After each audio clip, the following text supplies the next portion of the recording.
ବାଘ ମାମୁଁ, ଗରମ ଦିନ ତ ଆସିଗଲାଣି। ଚାଲ ଆମେ ସମସ୍ତେ ମିଶିକି ନଦୀ କୂଳରେ ପିକନିକ୍ କରିବା। ପିକନିକ୍ କରିବା ଯେ ଆମ ପାଖରେ ତ ଟଲି ରିକ୍ସା ନାହିଁ। ଜିନିଷପତ୍ର ଗୁଡ଼ା ଆମେ ନଦୀ କୂଳକୁ କେମିତି ନେବା? ବାଘ ମାମୁଁ, ସେଗୁଡ଼ା ତମକୁ କିଛି ଚିନ୍ତା କରିବାକୁ ପଡ଼ିବନି, ଆମେ ଅଛୁ ପରା।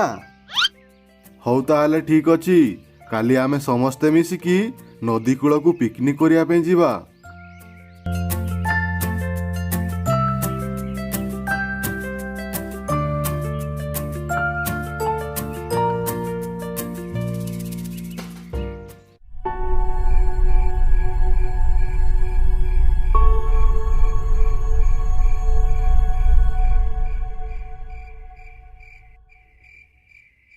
ଆରେ ପଲ୍ଟୁ, ରାତି ତ ହେଇଗଲା।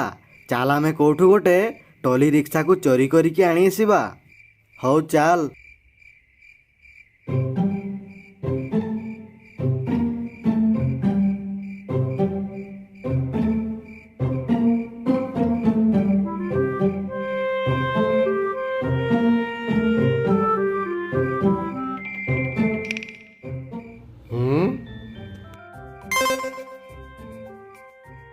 ପଲ୍ଟୁ ଦେଖ, ସେଇଠି ଗୋଟେ ଟଲି ରିକ୍ସା ଅଛି।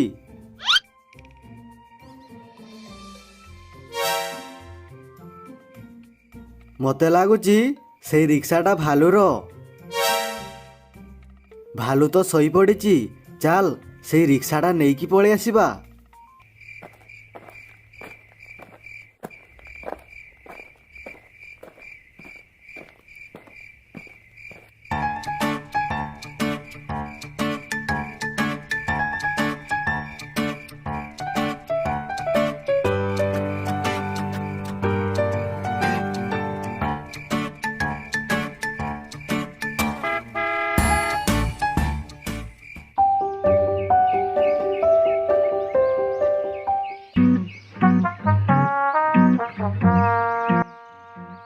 ବାଘ ମାମୁଁ, ଆମେ ତ ଟଲି ରିକ୍ସାର ବ୍ୟବସ୍ଥା କରିଦେଲୁ। ଚାଲ ଆମେ ତାହେଲେ ପିକନିକ୍ ଯିବା ପାଇଁ ବାହାରିବା। କିନ୍ତୁ ଶିଆଳ, ତମେ ଏଇ ରିକ୍ସାଟା କୋଉଠୁ ପାଇଲ? ବାଘ ମାମୁଁ, ସେ କଥା ତମେ କିଛି ଚିନ୍ତା କରନି। ଚାଲ ଏବେ ଆମେ ପିକନିକ୍ ଯିବା। ହଉ ଠିକ୍ ଅଛି, ଚାଲ।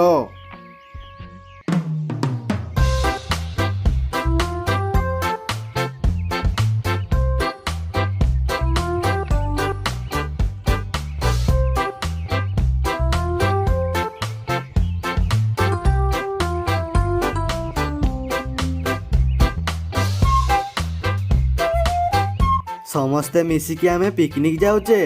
ମତେ ତ ବହୁତ ଖୁସି ଲାଗୁଛି। ଆରେ ଶିଆଳ, ଆମେ ପିକନିକ୍ କରୁଛେ ବୋଲି ମୋତେ ବି ବହୁତ ଖୁସି ଲାଗୁଛି। ଆରେ ଶିଆଳ, ମୁଁ ତ ବହୁତ ଦିନ ପରେ ରିକ୍ସା ଚଲାଉଛି। ଦେଖ ତ ମୁଁ କେମିତି ଦେଖାଯାଉଛି। ଇଲେ ବାବାଲେ, ତମେ ତ ପୁରା ହିଲ ହିଲ ଲାଗୁଛ ଆଉ।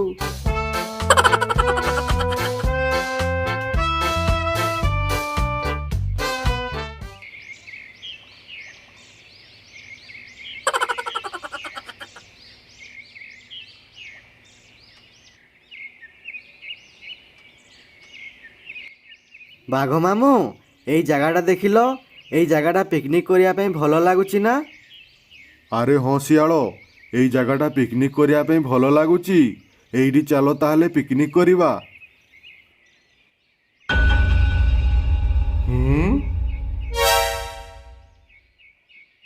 ଆରେ ଆରେ, ମୋ ରିକ୍ସାଟା କୁଆଡ଼େ ଗଲା? ମୁଁ ତ ଏଇଠି ରଖିଥିଲି। ମୋତେ ଲାଗୁଛି ମୋ ରିକ୍ସାଟା କିଏ ଚୋରି କରିକି ନେଇଗଲା। କାହାର ଏତେ ବଡ଼ ସାହସ ମୋର ରିକ୍ସା ଚୋରି କରିକି ନେଇଯାଇଛି? ସେଇ ଚୋରକୁ ଯଦି ମୁଁ ପାଇଛି ନା, ସେଇଠି ହିଁ ମାରିକି ଖାଇଯିବି।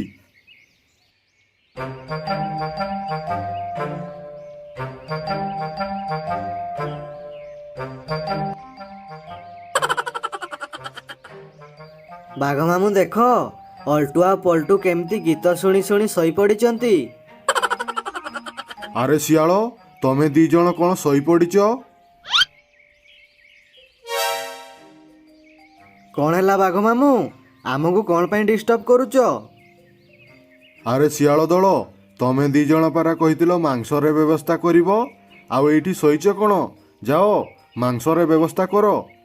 ବାଘ ମାମୁଁ ତମେ କିଛି ଚିନ୍ତା କରନି, ଆମେ ଏବେ ହିଁ ଯାଉଛୁ ମାଂସ ନେଇକି ଆସିବୁ।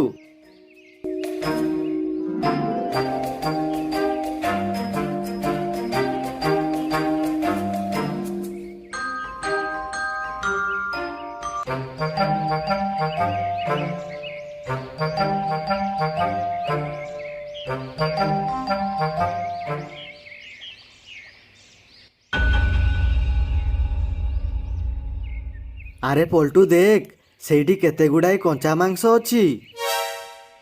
ଆରେ ଦେଖ, ସେଇ ପାଖରେ ଗୋଟେ ଓଟପକ୍ଷୀ ଅଛି। ଏଇ ମାଂସ ଗୁଡ଼ା ବୋଧେ ସେଇ ଓଟପକ୍ଷୀର। ଏଇଠି ଆମେ ଅପେକ୍ଷା କରିବା, ଯେତେବେଳେ ସେ ଓଟପକ୍ଷୀ ମାଂସ ପାଖରୁ ପଳେଇବ ଆମେ ସେଇ ମାଂସ ଗୁଡ଼ାକୁ ଆଣି ଆସିବା।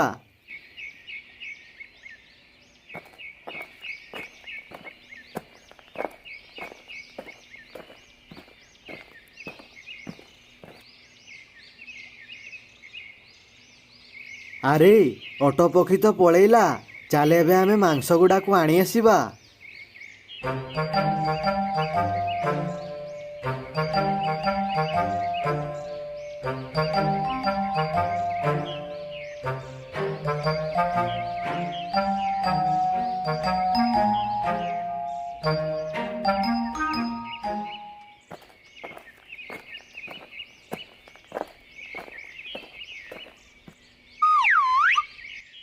ବାଘ ମାମୁଁ ଦେଖ, ଆମେ କେତେ ଗୁଡ଼ାଏ ମାଂସ ନେଇକି ଆସିଛୁ।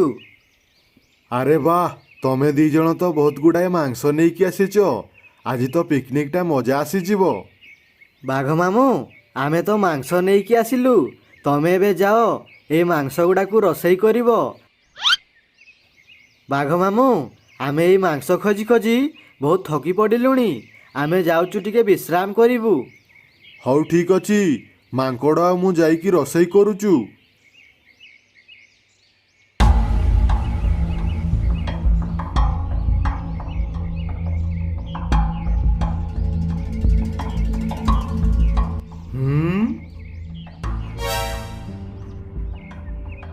ଆରେ ମୋ ମାଂସ ଗୁଡ଼ା କୁଆଡ଼େ ଗଲା? ମୁଁ ତ ଏଇଠି ରଖିକି ଯାଇଥିଲି। କିଏ ମୋ ମାଂସ ନେଇଗଲା? କାହାର ଏତେ ବଡ଼ ସାହସ? ମୁଁ ଯାଇକି ଟିକେ ଦେଖେ ତ।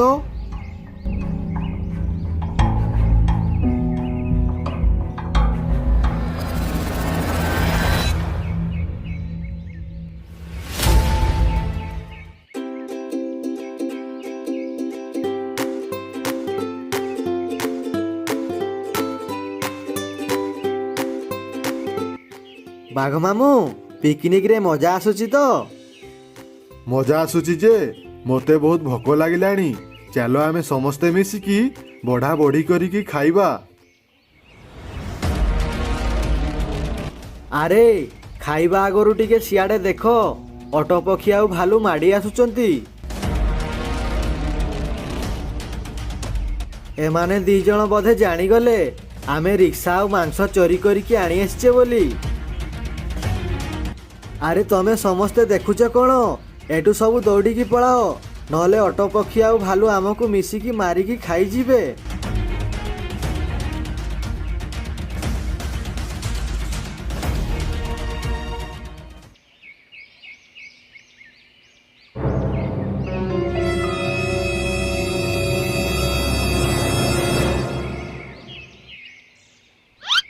ହୁଁ